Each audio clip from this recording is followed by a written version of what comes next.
நான் வந்து இந்த உருளைக்கிழங்கு வச்சு ஒரு டிஷ்ஷு செய்ய போகிறேன். வாங்க பார்க்கலாம்.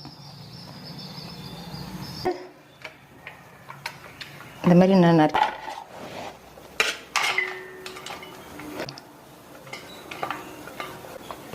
தக்காளி,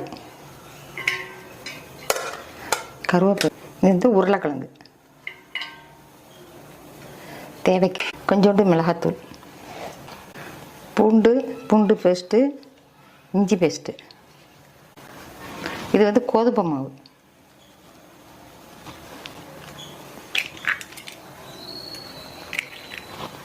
எல்லாம் மிக்ஸ் பண்ணுறேன்.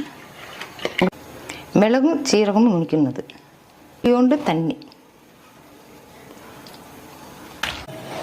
இப்போ கல் காஞ்சிருச்சு, நல்லா வெந்துருச்சு.